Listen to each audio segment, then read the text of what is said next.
Hello viewers, if you are new to the channel, please hit the like and subscribe button and share it with your friends.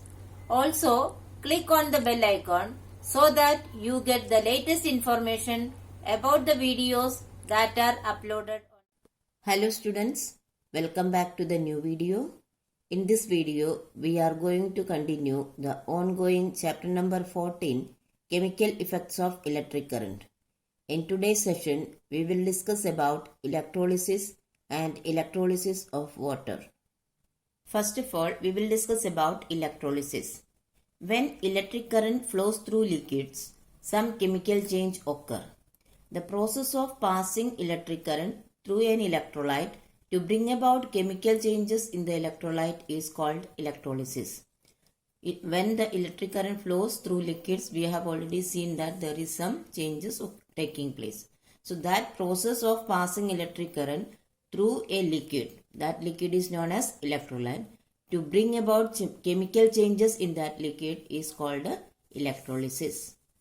The chemical changes that occur during electrolysis can be liberation of gases, color change of the solution, or deposition of a substance on the electrodes. The changes would depend on what solution and electrodes are used. So, what are the chemical changes that can occur during electrolysis? It can be liberation of gases, color change, or the deposition of a substance on the electrodes. And all these changes depends on two factors, that is, which solution we have taken and what are the electrodes used. The following materials are required for the setup for electrolysis. That is, electrolytic cell. This is the device in which electrolysis takes place. Electrolyte. This is the solution through which the current passes. So, to set up the electrolytic apparatus, certain materials are required. The first one is electrolytic cell. That is the source of electricity. Then, electrolyte. Electrolyte is the solution through which the electric current passes and the change takes place. Next is electrodes. These are the two terminals dipped into the solution. They make the electrical contact between the solution and the external circuit.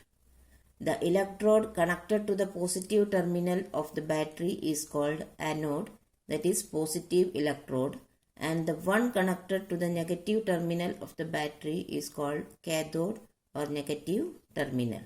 So what are electrodes? These are the two terminals that is dipped in the solution. These electrodes connect the external circuit, that is the battery which is connected in the electrolytic apparatus. These two electrodes are, one is positive and the other one is negative. The positive terminal is known as anode, whereas the negative terminal is known as cathode. The next we need a battery. Battery provides the current supply. Electrodes are connected to the battery. Next, ions. They are the group of atoms with positive charge or negative charge. When current is passed, ions in the electrolyte move towards the electrodes. Cations, that is positively charged ions, move towards the cathode, and anions, they are negatively charged ions, move towards the anode. So we have seen that it needs a battery to provide the electricity, and when current is passed, the solution, that is electrolyte, get decomposed and the negatively and positively charged ions are formed. These ions, the positively charged ions, are called cations. They move towards the cathode, which is the negative electrode, and anions, which are the negatively charged ions, they move towards the anode, that is positive electrode. Now, let us see the setup of an electrolytic apparatus. Now, let us discuss the electrolysis of water. We know that water is made up of hydrogen and oxygen gases combined in the ratio 2:1. Let us do the following activity and examine what happens during the electrolysis of water. So, here what is the electrolyte taken? That is water. and in water the oxygen and hydrogen gases are combined in the ratio 2:1. So let us do the activity to check the electrolysis of water. So the aim of the activity is to conduct the electrolysis of water, and materials required are 2 carbon rods. We can take it from the discarded cells and clean their caps with sandpaper, medium sized glass beaker, salt, battery and 2 electrical wires. Let us see the procedure. First one, remove the jacket from the wires using a blade. Remove the jacket means to remove the insulation from the copper wire.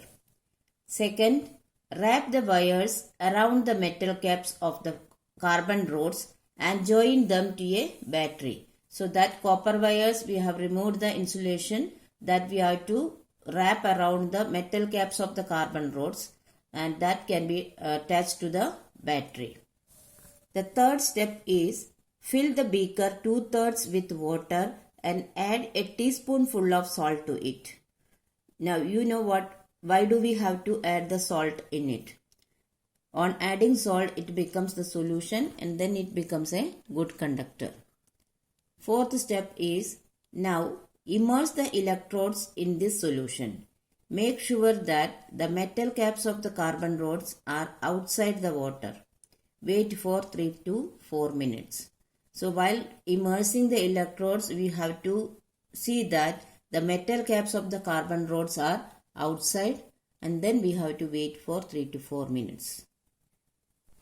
Start. Observation. Small bubbles forming at both cathode and anode are observed. Conclusion. Bubbles are formed due to the evolution of gases.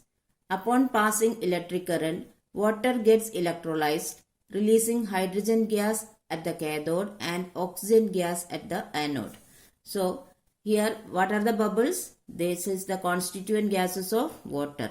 When electricity passes through the water, it gets separated out into hydrogen gas, which is the positive ion, and the oxygen gas is the negative ion that moves towards the cathode and anode respectively.